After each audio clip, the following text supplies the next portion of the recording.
ዛሬ ጠራው ካብሽ ከህይወትክ ለአንዴና ለመጨረሻ ጊዜ አስወጣኝ። በቃ እኔ በጣም እየተንገላታው በጣም ስቄን እየበላው በጣም እንደ ሴት ልጅ ክብሬን ብዙ ነገሬን አጥቻለሁ። አብርሽ አንተ ልጅ ወድጄ ነው ሸጋ ልጅ አፍቅሬ ነው አንተ ልጅ ወድጄ ነው ሸጋ ልጅ አፍቅሬ ነው የምከተልህ። ሰላም ቤተሰብ እንዴት ናችሁ? ደህና ናችሁ? እኔ ያለው እግዚአብሔር ይመስገን። እንኳን ወደ ቻናሌ በደህና መጣችሁ። ዛሬም ተመልሼ መጣሁኝ። እንግዲህ መተናል። ዛሬ ደግሞ ያው ሄርሚ መጣለች ማለት ነው። ሄርሚ ውሳኔዋን ይዛ ነው የመጣችው። ዛሬ ያየነው ይመስለኛል ሁላችንም እንዳየነው የመጨረሻ ውሳኔዋን ይዛ ነው የመጣችውና ያው እኔ አሁን ማለት ነው እንደዚህ ስንል እኛ በሱ በመወሰኗ ደስተኛ ስንሆን ምናምን አብርሃምና ሄርሜላ በመለያየታቸው ምናምን ደስ ብሎን አይደለም። በነገራችን ላይ ማወቅ ያለባችሁ ነገር ማለት ነው ያልገባችሁ ሰዎች ስላላችሁ ብዬ ነው። ነገር ግን በጣም በዛ፣ የአብርሃም ዝምታ በዛ። እንዴ እስካሁን የከፈለችለትን ዋጋ ምንም ሊገባው አልቻለም። ገባችሁ አይደለ? ስለዚህ በጣም ከመጠን በላይ ስለሆነ ነው እንትን እያልን ያለ ነው። እና እኔ በውሳኔዋ ብዙ አልቃወምም። ነገር ግን ከዛሬ ቪዲዮ ከተለቀቀ ቪዲዮና ከአብርሽ የመለሰው መልስ የተረዳሁት ነገር አለ።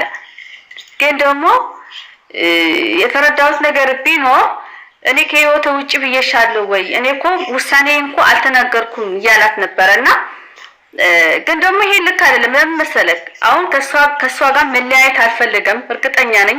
ነገር ግን የሆነ የሚሰራው ስራ ነበረ ያኔ እነግራታለሁ ብሎ አስቦ ሊሆን ይችላል። ግን ይሄ ልክ አልነበረም። አብርሃም ያን ነገር እኛ በትንሽ ተረድተነው ነበር እንደ ኦዲየንስ ማለት ነው። ከሄርሜላ መለያየት ፈልገህ ሳይሆን የሆነ አንተ የምትሰራው ስራ እንዳለ አንተ ታመክ ነበር። ስለዚህ የዛ እንትን እርግጠኝነት ማን እንዳደረገብህ ለማረጋገጥ ብለህ እየሄድክበት የነበረ ርቀት ነው ይገባኛል ማለት ነው። ነገር ግን ለሄርሜላ መናገር ነበረበት በውስጥ። እንደ ሄርሜላ የምታየውን ነው የምትናገረው። የሚሰማት አንተ ላይ የምታየውን ነገር ነው እሷ ላይ ፊል ሊያረግ የሚችለውና ከሷ ጋር መነጋገር ነበረበት። አንተ የሆነ ነገር አስበክ እንደሆነ የሆነ ነገር እየሰራክ እንደሆነ መንገር ነበረበት በውስጥ። የሷ አሁን ጥፋት የለባትም። ሄርሜላ እንደዚህ ወስና በመምጣቷ ጥፋት የለባትም። ለምን መሰለክ? አንተም አልጠበቀውም። ግን ደግሞ አንተ እያደረክ የነበረው ልክ አይደለም። የምሬን ነው ልክ አይደለም። ቢያንስ የሆነ ነገር ስትወስን መናገር ነበረበት። እሷን ማስረዳት ነበረበት በውስጥ። ገባህ?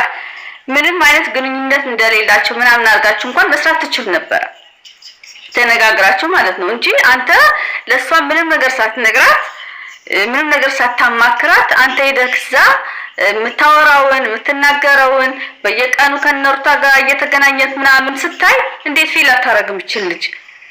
ገባህ? ስለዚህ ስህተቱ ያንተ ነው። የምሬን ነው። ስህተቱ ያንተ ነው። መናገር ነበረብክ። ይገባኛል። እኔ ችግር ውስጥ እንደነበርክ እናውቃለን፣ ሁላችንም እናውቃለን። ነገር ግን እሱ ጠፍቷት አይደለም እየጠበቀች የነበረችው። እሱን ስለገባት ነበር እስካሁን እየጠበቀች የነበረችው። ግን ያንተ በጣም እንትን ብለዋል። ገባህ? አንተ የምታወጣቸው ቃላቶች አሉ ምናምን በጣም የሚደብረው እና ያን ነገር ሄርሜላ ጥርጣሬ ውስጥ ካላስገባሃት ሄርሜላ ሙሉ ለሙሉ አምናሃት ከሆነ መናገር ነበረበት። ምክንያቱም ማማከር ነበረበት። እንዴ ችኮ ግራ ጎንህ እኮ ናት፣ አካልህ ናት አይደል? አንድ ላይ ነው እንትን ላይፍ የምታሳልፉት። ፍቅረኛሞች ናችሁ። ቀለበት ያሰርክላት ሚስት ናት አይደል? ማማከር ነበረበት። አንቺ ምንም ነገር እንደሌለሽበት አውቃለሁ። ነገር ግን የሆነ ነገር በቃ እውነቱን እስከማወጣ አንቺ አግዢኝ እንደዚህ ማድረግ አለብሽ ብለህ ማማከር ነበረብክ። ገባክ? አብርሽ ስህተት ያንተ ነው ብዬ ነው የማስበው። እና ሄርሜላ ያው እኛ ሁላችንም በቃ ይበቃሻል ምናምን ስንላት እንደምትወድ እንደምታፈቅር እናውቃለን። ነገር ግን እንድትለያዩ ፈልገን ሳይሆን በጣም ስለበዛ ነው። በጣም ተሰቃይታለች ልጅቷ ያለ ቦታዋ በማይገባት ነገር እየተሰቃየች ስለሆነ ነው እንደዛ አይነት እንትን ያልነው ማለት ነው። በዚህ አጋጣሚ ልንገራችሁ ብዬ ነው። አንዳንዶቻችሁ እንዲለያዩ ደስ ብሎ ምናምን መስሏችሁ ከሆነ ብዬ ነው። እንደዛ አይደለም። ነገር ግን ሴት ልጅ ናት፣ ክብር አላት። ምክንያቱም ለሱ የከፈለችው ዋጋ ይሄን አይገባትም፣ ሲጀምር አይገባትም። ስለሆነ ለዛ ነበር እንትን እያልን የነበር ነው። ብቻ ፈጣሪ መልካም ያደርገዋል ብለን እናስባለን። እንግዲህ የሚመጣው እናያለን ማለት እንጂ የአብርሃም ሁኔታ ሂጂ አትበላት እንድትሄድ አድርጋት ነገር ነው እያደረገ የነበረው ማለት ነው። እና እኔ በሄርሜላ አልፈርድም። ለምን መሰላችሁ? በቃ እንደዛ ነው እያደረገ የነበረው። ስለዚህ እውነቷን ነው። በጣም ከመረረች በኋላ ነው፣ በጣም ትግስቷን ካለቀ በኋላ ነው የመጣችው ሄርሜላና እንግዲህ ምንም ማድረግ አይቻልም። ግን ደግሞ ትንሽ እየሰተት ነበራት እሷ ራሱ።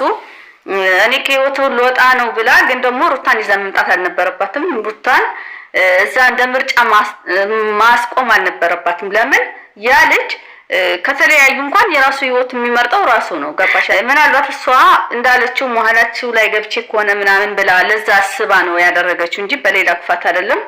ግን ደግሞ ያን ስህተት አለባት። በቃ ያን ተሳስታለች ሄርሜላ ማለት ነው። አሁን ወደ ቪዲዮ እንሄዳለን።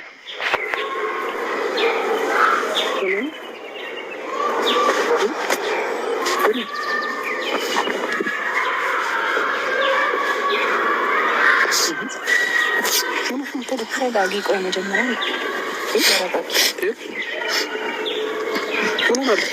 ምንም አልሆንኩም። አብርሽ ከእሷ ጋር ቁም ነገር እያወራሁ ነበር እና ምን ብለሻት ነው?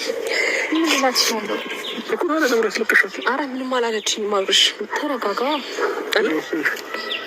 ከእሷ ጋር ምንም ነገር የተፈጠረ ነገር የለም። አብርሽ ይቅርታ፣ አንተን ሳይ ነው ስሜታዊ የሆንኩት። ግን ደግሞ ዛሬ ወደ ገደለው ልግባለህ። ምክንያቱም ከአንተ ጋር ረጅም ሰዓት ማውራት ይከብደኛል፣ ያቅተኛል። ስለዚህ እኔ እርምጃ አስጨነቅሽ ነው። ምንም እሺ፣ እሺ ይኸውልህ አብርሽ ምንም አልሆንኩም። በጣም ብዙ ጊዜ አንተ በታመምክበትም ሰዓት፣ አንተ ከመታመም በፊት በህይወቴ አንተን ካወኩኝ ቀን ጀምሮ እኔ ለአንተ ደስታ ነበር እየኖርኩ የነበረው። ለአንተ ደስታ ነበር ብዙ መስዋዕትነት እየከፈልኩ የነበረው። አብርሽ ወደኋላ መለስ ብለን ካሰብን ማለት ነው በጣም ብዙ ነገሮችን ከአንተ ጋር ማሳለፍ ፈልግ ነበረ። የህይወት አጋር እንድትሆን ብዙ ነገሮችን ብቻ እኔ አላቅም። ይሄ ማለት አልችልም፣ ግን በጣም ስለምወደ በጣም ስለማፈቅር ፈልጌው አልነበረም ያን ሁሉ ነገር እያደረግኩ የነበረው። ፈልጌው አልነበረም እንደዛ ያንን ሁሉ ጊዜ እየገፋኸኝ እንደምወድ እንደማፈቅርክ እየነገርኩህ የነበረው። ዛሬ ግን አብርሽ አንድ ውሳኔ ወስኜ ነው የመጣሁት። እሱም ደግሞ ምንድን ነው? ምናልባት እስከ ዛሬ ህይወትህን አበላሽቼው ከሆነ፣ ምናልባት እስከ ዛሬ በአንተ ህይወት ላይ ገብቼ እኔ አንተን ሰላም ነስቼ ራሴን አስቀድሜ ራስ ወዳጅ ሆኜ ከመጣሁኝ በጣም ይቅርታ ጠራው። አብርሽ ከህይወትህ ለአንዴና ለመጨረሻ ጊዜ አስወጣኝ። በቃ እኔ በጣም እየተንገላታው በጣም ስቄን እየበላው በጣም እንደ ሴት ልጅ ክብሬን ብዙ ነገሬን አጥቻለሁ። አብርሽ ገባ አይደለ? ስለዚህ ከዚህ በላይ እኔ እንደዚህ አድርግልኝ ወይም ደግሞ ከዚህ በኋላ እፈልግሃለሁ አፈቅርሃለሁ እና እያልኩኝ በቃ ይቅርታ ማለት ለእኔ በጣም ከባድ ውሳኔ ነው እየወሰንኩ ያለሁት። በህይወቴ በጣም ከባድ የምለውን ውሳኔ ነው በህይወቴ የወሰንኩት። ምክንያቱም እስከ ዛሬ ድረስ ከአብርሽ ህይወት ውጪ ከሱ ህይወት መውጣት አለብኝ፣ አይፈልገኝም፣ አይወደኝም ብዬ ተስፋ ያልቆረጥኩትን ነው ዛሬ መጥቼ ተስፋ የቆረጥኩት። ስለዚህ የምሬ ነው ስላሳለፍናቸው ጊዜያቶች ለእኔ አስበህ ወይም ደግሞ ጥሩ ደጉንም ብዙ ነገር አስተምረኛል በህይወቴ። ምክንያቱም ታውቃለህ የመጀመሪያ የነበርክ ብዙ ነገሮችን ከአንተ ጋር አሳልፍ ያለው ግን ደግሞ ለአንዴና ለመጨረሻ ጊዜ ይሄን ውሳኔ ወስኛለሁ። እኔ በአንተ ምክንያት ብዙ ነገር አጥቻለሁ፣ ብዙ ተንከራትቻለሁ። አብርሽ ይበቃኛል። ከዚህ በላይ ከአንተ ጋር መፈተን የለብኝም። ገባህ አይደል? ስለዚህ እኔ ከህይወት ልውጣ። እንደገና ደግሞ ምናልባት ውለታ ይዞክ ወይም ደግሞ ከኔ ጋር እኔ እንጃ ያደረገችልኝ ነገር ብዙ ነው ብለህ ካስበክ እንዴት ብዬ ተዋታለሁ፣ እሷ እንደዚህ ሆና እሷ እንደዚህ ንጹህ ልብ ስላላት ከእሷ ጋር መቀጠል አለብኝ ብለህ የዩልኝታ ኑሮ እንድትኖር አልፈልግም። አንተ ስትወደኝ ስታፈቅረኝ ነው ከኔ ጋር መቀጠል የምትችለው። ገባህ አይደለ? ተንተረሰሽ ምን ነገር ዛሬ ላይ ልትወስኝ ይቻልሽ? እስከ ዛሬ ድረስ ብለሽም ተናግረሽም አታውቂም። ዛሬ ላይ ይህን ውሳኔ ልትወስኝ ይቻልሽበት ምክንያት ምንድን ነው? ደከመኝ አብርሽ። ሰውም እኮ ይደክመዋል። ገባህ? እኔ ብቻ ነኝ ለእኔና ለአንተ ፍቅር ጥረት እያደረግኩ ያለሁት። እኔ ነኝ ብዙ መስዋዕትነት እየከፈልኩ ያለሁት። አንድ እጅ ብቻውን አያጨበጭብም አይደል? እኔ በራሴ ፍቃድ አይዞክ ትጎዳለች ወይ ራሷን የሆነ ነገር ታደርጋለች ብለህ እንዳታስብ። ምንም አይነት ውለታ እንዳይዝህ። ምናልባት ይሄ ውሳኔ ለነገ ህይወት ይጠቅመኝ ይሆናል አላውቅም። ግን አንድ እንድታቅልኝ የምፈልገው ነገር እወድሃለሁ፣ አፈቅርሃለሁ። አንተ ደስተኛ ሆነ ራስህን ጠብቀህ ጤናህን ጠብቀህ ስራህን በስትክክል እየሰራህና ማንም እንዲያስከፋህና የሆነ አንገትን ደፍተህ ማየት አልፈልግም። ስለዚህ እሺ ተረጋግሽ። ለምንድን ነው እንደዚህ የምትሆኚው? ቆይ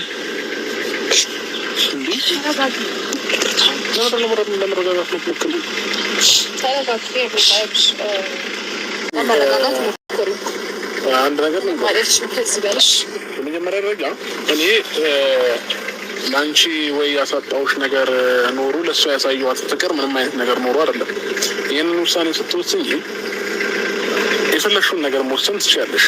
እኔ በዚህ ሰዓት ግን ከሩታ ጋር ሆናለሁ ከአንቺ ጋር ሆናለሁ ብዬ ምንም ያወራሁትም ነገር የለም። ለማንም ሰው የተናገርኩትም ነገር የለም። እኔ በዚህ ሰዓት ብቻዬን መሆን ነው የምፈልገው፣ ከማንም ጋር መሆንን አልፈልግም ነው ያልኩት። ግን ደግሞ አንቺ ከኔ ጋር አትሁን ከሩታ ጋር ሁን ብለሽ የኔን ህይወት አንቺም አትወስኝልኝም። ገባሽ? እኔም አሁን አንቺ እንደዚህ ስላለሽ እኔ ከሩታ ጋር መሆንበት ምንም አይነት ምክንያት አይኖርም። ምናልባት ሩታ የምታወራቸው ነገሮች ምናምን ለእኔ ምንም ያልገባኝ ነገር ነው አሁን እያወራች ያለችው ማለት ነው። ስለዚህ ይህ ውሳኔ አንቺ ፈልገሽው እና ወደሽው ይሄ ነገር የሚያስደስትሽ ለአንቺ ሰላም የሚሰጥሽ ከሆነ ኢትስ ኦኬ፣ ለእኔ ችግር የለውም። ግን ደግሞ እኔ እያልኩ የነበረው ከራሴ ጋር ለትንሽ ጊዜ ማሳለፍ ፈልጋለሁ፣ ብቻዬን መሆን ፈልጋለሁ እንጂ እኔ ከአንቺ ጋር መሆን አልፈልግም እና ከሩታ ጋር መሆን ፈልጋለሁ ያልኩበት ምንም አይነት ነገር የለም። ይሄ የአንቺ ፍላጎት፣ የአንቺ ምርጫ፣ የአንቺ ህይወት ነው። ግን ደግሞ አንቺ ከኔ ስለተለየሽኝ እኔ ከሩታ ጋር መሆንበት ምንም አይነት ምክንያት የለም። እንዴ አሁን እኔ ነኝ አይደለ በመሀላችሁ የገባሁት? እኔ ነኝ አይደለ አንተ ደስተኛ እንዳትሆን ያደረግኩት? አንቺ መተሽ እኛ ህይወት ላይ ምንም የተፈጠረ ነገር የለም። አንቺ መተሽ እኔ እና እሷን አላለያየሽም። መጀመሪያ ምን እና ሩታ ተለያይተናል ኦልሬዲ። ገባሽ? አንቺ መጣሽው እኔ እና እሷ ብዙ ነገር ውስጥ ከገባን በኋላ ከብዙ ታሪክ በኋላ ነው። ስለዚህ ከኔ ጋር ምንም አይነት ነገር እንትን ልፈጥሪ እንዳትሞክሪ ሄርሜላ። አንቺ ስለመጣሽ እኔ እና የእሷ ህይወት ምንም የሆነ ነገር የለም። እሺ ታዲያ ስለመጉዳት ምንም ስለመጎዳት ስላለመጎዳት ለትንሽ ጊዜ በቃ ብቻዬን መሆን እፈልጋለሁ፣ ከማንም ጋር መሆን አልፈልግም ብያለሁኝ። አዎ፣ ግን ደግሞ ይሄ ማለት ከሩታ ጋር ሆናለሁ ማለት አይደለም። እንዲህ የምታሳየኝና የምታወራው ነገር እኮ አንድ እየሆነልኝ አይደለም አብርሽ። እኔም እኮ ይደክመኛል። ገባህ አይደለ? እኔ አንተን ማፍቀር እኔ አንተን ወይም ደግሞ መውደድ አንተን እየጎዳህ ከሆነ ለምን ብዬ ነው ወደ አንተ ህይወት ላይ የምኖረው? እሳችሁ ነገር ካለ ማውራት ትችላላችሁ ሄርሚ። ግን ደግሞ ስሜት እንዲሰማሽ ያደረኩት እኔ ከሆንኩኝ በጣም ይቅርታ። ከዛ ውጭ ግን እኔ አንቺ ከኔ ስለተለየ ከሩታ ጋር ሁን ምናምን ብለሽ የኔን ህይወት መወሰን አትችይም። ችግር የለውም። ያንቺ ለእኔ ያለሽ ፍቅር ለእኔ ያለሽ መውደድ በዚህ እስከዚህ ልክ ከሆነም አመሰግናለሁኝ። ከህይወትህ ልውጣ እያልኩ በእንደዚህ አይነት በአጭር ደቂቃ ውስጥ ነው ከህይወቴ ውጪልኝ አላልኩሽም አይደል? እሺ አላሳዝንህም? እኔ እንደ ሴት ምንም ስለ እኔ ምንም አታስብም፣ አትጨነቅም። እያደረክ ያለውን ነገር ሁሌ እያየው እንድኖር ነው የምትፈልገው። ምናልባት ይሄን ውሳኔን እኮ ደግፈህ ነው አይደል እንዴ ከኔ መለየት ያለብክና የምትፈልገውን ኑሮ ያለማንም ሰቀቀን ማንንም ሳትፈራ ማንም ይሉንታ ሳይዝግ መኖር ትችላለህ እያልኩ እኮ በፈቃድ እየነገርኩ ነው አይደል እንዴ አብርሽ? በቃ ከቻልሽ ብቻዬን አግኝኝና ሌላ ቀን ወይ በቃ እዚህ ጋር አሁን ምንም ማውራሽ ነገር አይኖርም። በቃ ለብቻዬ አግኝኝ፣ በኋላ ወይ ደውይልኝ ወይ ነገ ደውይልኝና አግኝ። መልካም